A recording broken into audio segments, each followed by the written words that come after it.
She went to take a shower and never came back. The police convicted an innocent person.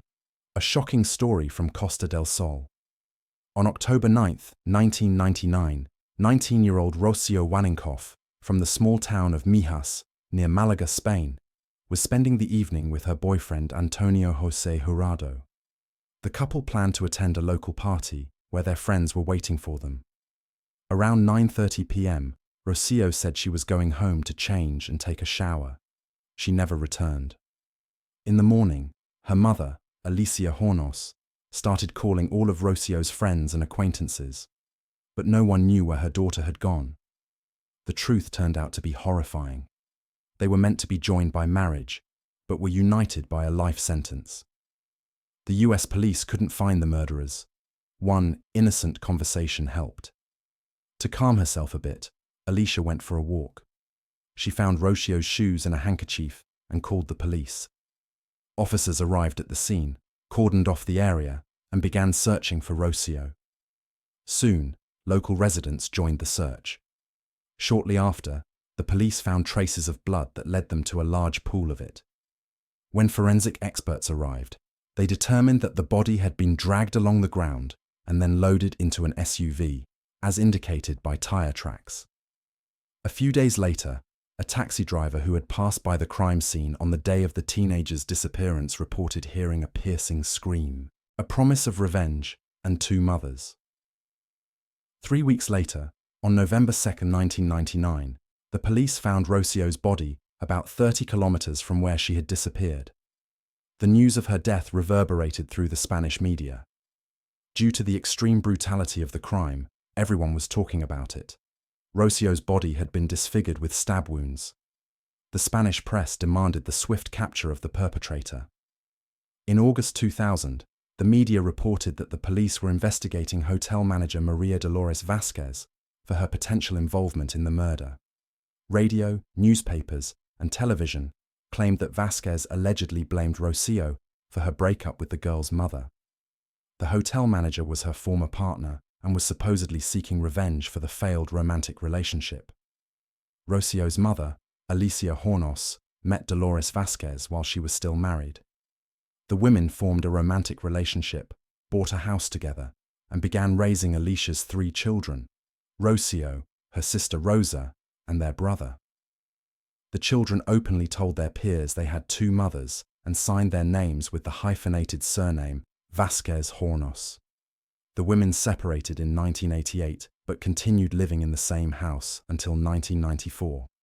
Shortly after, Alicia entered into a new relationship, this time with a man. No evidence for the authorities. When Rocio's murder came to light, the media began focusing on Vasquez.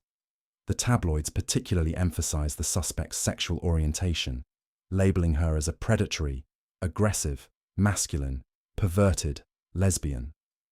At that time, the Spanish LGBT community was fighting for their right to same-sex marriage.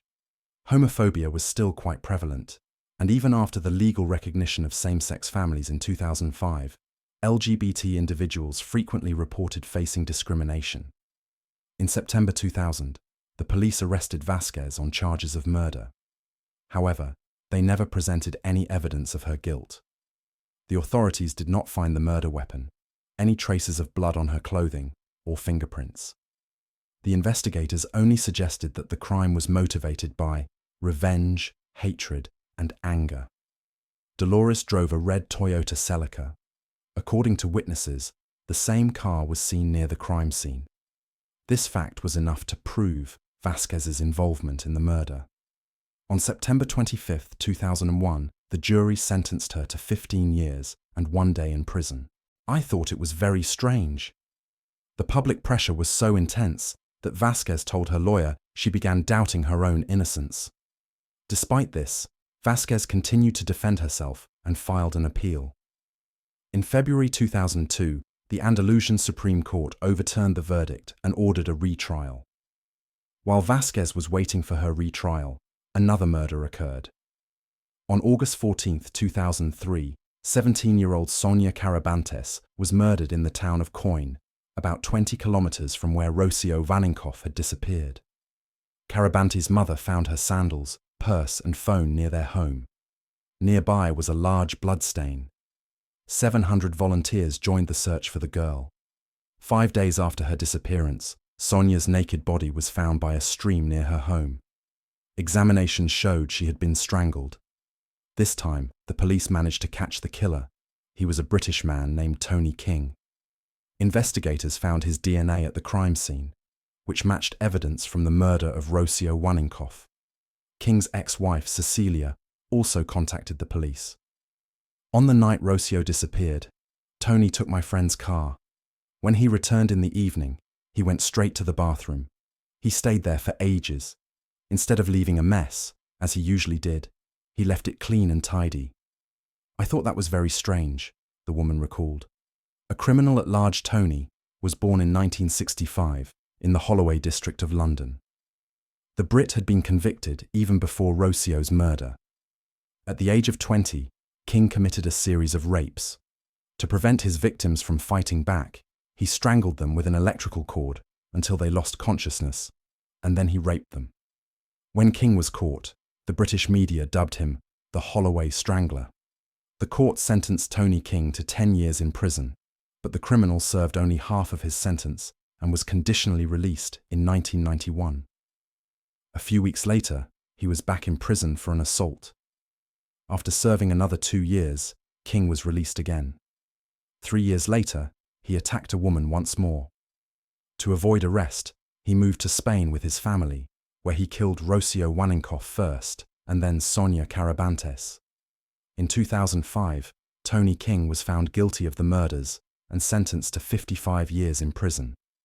Dolores Vasquez was released from prison in February 2002, after spending 17 months behind bars. In 2004, her case was completely dismissed. Her lawyer recalled that, despite the true killer being found, the police did not apologize to his client, and the media continued to harass Vasquez, claiming she had been King's accomplice.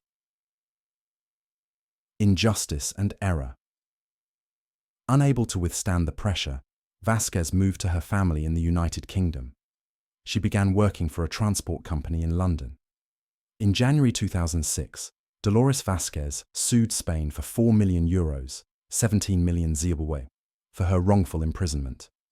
The Ministry of Justice acknowledged that her case was a judicial error and awarded her €120,000, $518,000 in compensation. However, the Supreme Court ruled that she was not entitled to the money. For a long time, Vasquez did not speak publicly or give interviews. In 2013, she spoke before a group of lawyers, advocates, and prosecutors at the Center for Political and Constitutional Studies in Madrid, where she discussed the injustices of the judicial system and the pressure exerted on her by investigators.